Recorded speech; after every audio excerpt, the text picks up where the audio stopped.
じはずんだもんなのだ。今回は双剣電脳界の紹介をしていくのだ。動き方からいろんなテクニックまで紹介してるので、ぜひ最後までご視聴いただきたいのだ。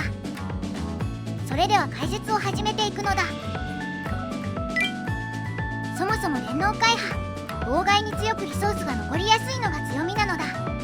電脳界の共通効果で手札の枚数が手数になるし、流行っている永続トラップはどれも効きにくいのだ。またエンドフェーズにサーチできる GG や墓地効果を持ったシェンシェンや電脳魔法トラップのおかげで開始のターンでも再展開できるのだ。一方で電脳界の弱点は安定性の低さなのだ。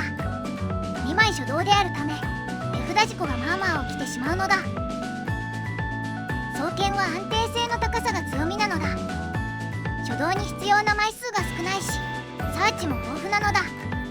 一方召喚剣を使うので妨害を当てられやすいし、展開後にリソースが残らないのも懸念点なのだ。さてここでもう一度電脳界の特徴と比べると、お互いに弱点を補い合っていることがよくわかるのだ。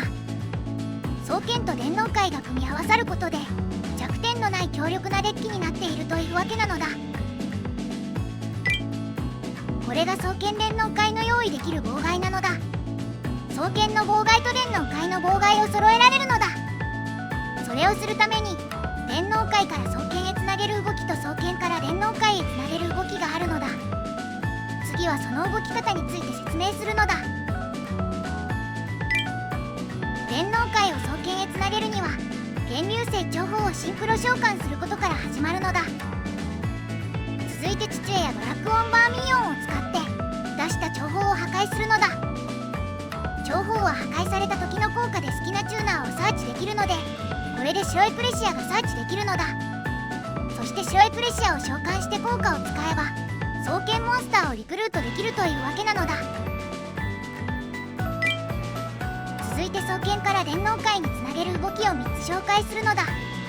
1つ目は単純で、シンクロモンスターがいる時に竜双剣伝を使えば源流族の電脳界モンスターをサーチできるのだ。電脳界をサーチできるカードは限られていたけど、竜双剣伝を積むことでより展開を伸ばしやすくなったのだ。2つ目は竜双剣伝1枚から展開して電脳界モンスターを出す動きなのだ。まず竜双剣伝でタイヤをサーチして召喚するのだ。タイヤの効果で竜双剣伝を除外しトークン生成。この時竜双剣伝の効果でタイヤのレベルを4から5に上げるのだ。そしてレベル4のトークンとシンクロ召喚しレベル9のシェンシェンが出せるのだ。これで電脳界の展開が始められるのだ。そして双剣から電脳界への動き方3つ目は、まずタイヤを召喚から効果発動。タイヤとトークンで気流星小服をシンクロ召喚するのだ。ここで素材として墓地に送られたタイヤの効果で GG を墓地に送っておくのだ。そして小服の効果を使えば墓地から GG を蘇生できるのだ。この展開は小服を出しつつ電脳界モンスターを出せるので後攻で活躍するから覚えておくと良いのだ。その他にも電脳界と双剣の相性の良さを紹介しておくのだ。敵将が竜双剣伝をサーチできることに注目したいのだ。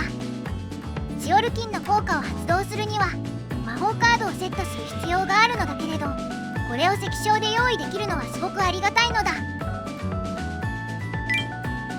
次は小服やバロネスの破壊効果に注目なのだ。電脳魔法トラップは墓地効果が強い一方、手札に引いてしまうと邪魔になりやすいのだ。アドバンテージを損せずに自分のカードを破壊できる、これらの動きは大事になっているのだ。続いて覚えておきたいテクニックの紹介なのだ。さっき紹介した動きでは長砲の効果で白エクレシアをサーチしてたけど、長砲はチューナーの春うららもサーチできるのだ。うららは楽印や不安、ルーンなど流行しているデッキによく刺さるので、すでに双剣の動きにアクセスできているときはこのうららサーチを狙っていくのだ。次はトレミスのバウンス効果の使い方についてなのだ。バウンス効果は投稿で使うものだと思われがちだけど、先行でも積極的に使うのだ。例えばタイヤの効果でプロートスを墓地に送っておけばそれをトレミスで回収できるのだ。他にも墓地に落とした電脳界を回収したり、使用済みの手札誘発を回収したり、トレミスの活躍は多岐にわたっているのだ。続いてはドラッグオンバーミリオンの使い方なのだ。ドラッグオンバーミリオンは破壊効果ばかり注目されてそうだけど、除外されているチューナーを回収する効果も強いのだ。墓地のチューナーを除外して自身を破壊することで、そのまま除外したチューナーを回収できるのだ。これでルールーやウララを回収すると強いのだ。ルールーは父親をサーチできる貴重なカードなので、何としても回収して効果を使っていきたいのだ。続いてはダメージの稼ぎ方についてなのだ。シェンシェンは味方モンスターの攻撃時に発動できる効果があるのだ。これをクリスタルウィングで無効破壊すれば、破壊したシェンシェンの攻撃力分だけクリスタルウィングの打点を上げられるのだ。天皇界は効果による除去手段が豊富な一方で、耐性を持った高打点モンスターに弱いので、こうやってクリスタルウィングの打点を高める方法はぜひ覚えておきたいところなのだ。最後に紹介するテクニックはニャンニャンについてなのだ。ニャンニャン効果は除外されているカードをデッキに戻せるのだけど、これは裏側除外されているカードも戻せるのだ。強ドンで必要なカードが除外されている場合、それをデッキに戻すことができるのだ。これ型のデッキと比べて強ドンが採用しやすい理由にもなっているのだ。さらに他のニャンニャンの使い方としては、シェンシェンなどの効果で墓地のモンスターを除外した後、ニャンニャンの効果で戻すことによりデッキのリソース回復になるのだ。長期戦ではシェンシェンの蘇生効果、ニャンニャンのリソース回復が鍵となるので、これも意識しておきたい動きなのだ。それでは先行の展開例を見ていくのだ。双剣電脳界では召喚権を残したいので、中論から電脳魔法トラップを張るのが強い動きなのだ。ウララやガンマを引きたいので展開前にゴードンを打ってから電脳界の動きを始めるのだ。早めに珍能やニャンニャンを墓地に送っておくのがポイントなのだ。墓地からニャンニャンが出てきて、これでレベル9の情報をシンクロ召喚するのだ。ニャンニャンの効果で強ドンで除外された白いプレシアをデッキに戻すのだ。その後珍論でサーチして除外された電脳が2枚になったので、受注への効果を発動し、情報を破壊して白いプレシアサーチなのだ。そのまま召喚して効果を使い、爆矢をリクルート。ここから双剣の展開をしていくのだ。爆矢とトークンを使い、石章をシンクロ召喚なのだ。石章のサーチ効果と爆矢のドロー効果が発動されて、石章では竜双剣面をサーチするのだ。爆矢のドローも見えたので、また電脳の展開を始めていくのだ。ルールーでラオラオをサーチし、ラオラオでリリーを蘇生するのだ。リリーとラオラオでツヨルキン、竜双剣面を伏せてクリスタルウィングなのだ。場が埋まってるから一旦シンクロをして、竜双剣面からまた双剣の動きなのだ。リリーはデミュー族なので、竜炎のコストに使って竜炎とトークンを出していくのだ。そしてこれらを使ってバロネスをシンクロ召喚。さらにシェンウーで墓地のリリーを蘇生して受注でレベルを3下げるのだ。これは除外されている電脳カードを増やして受注を発動できるようにするためなのだ。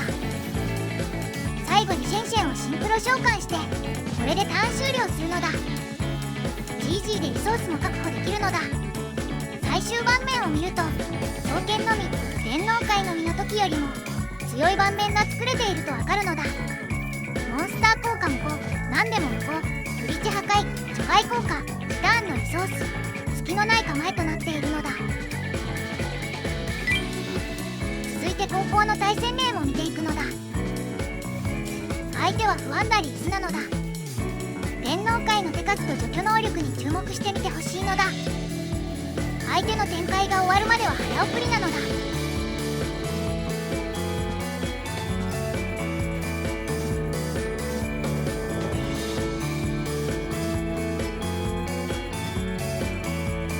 さて、相手の炎天、夢の街、謎の地図を越えてワンキルを狙っていくのだ。謎の地図を使わせたくないので、召喚権を使わないように展開していくのだ。ここで相手は夢の街を発動。ストリーで墓地の珍論を除外されてしまい、レザーで場の電脳界が除去されてしまうのだ。それでもまだまだ展開していくのだ。高校の珍論はモンスター効果無効がとても強いのだ。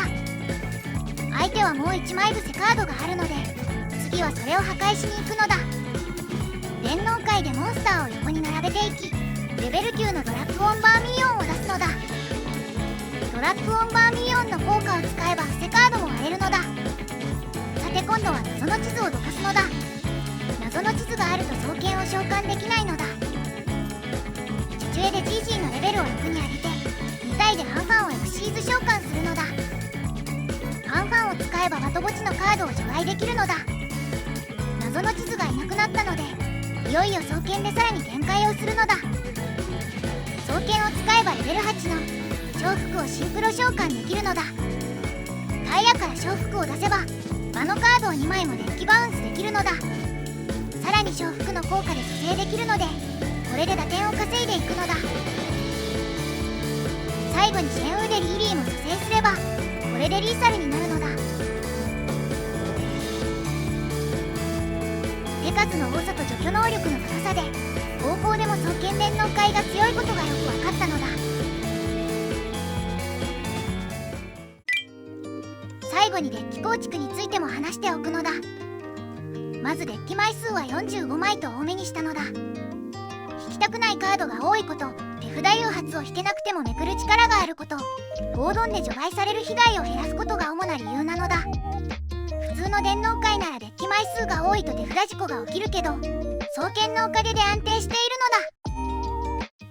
のだ。手札誘発は G とウララに加えてガンマを採用したのだ。電脳界におけるガンマは相手のモンスター効果や特に手札誘発を防ぐだけでなく、レベル2チューナーのガンマやレベル6のドライバーが展開にとても役立つのだ。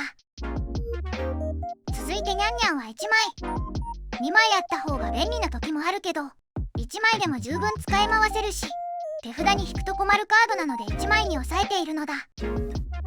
その他の電脳界モンスターは3枚ずつ。ここを減らす理由はないのだ。白エクレシアや双剣は1枚ずつ採用したのだ。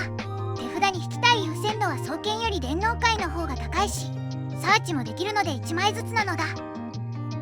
今回はプロ、トスも採用しているのだ。楽園やアダマシアのような属性が揃っているデッキに大打撃を与えられるのだ。ゴードンは2枚だけ採用したのだ。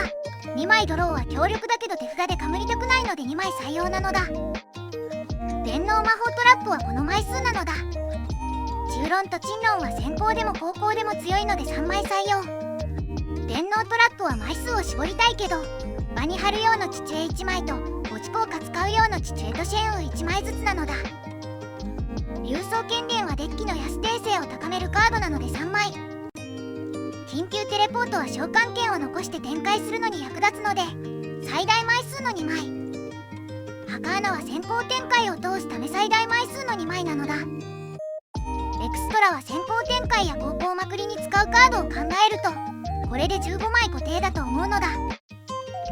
自信のあるデッキなのでぜひみんなにも真似してほしいのだ。ご視聴ありがとうございました。チャンネル登録、高評価もお願いするのだ。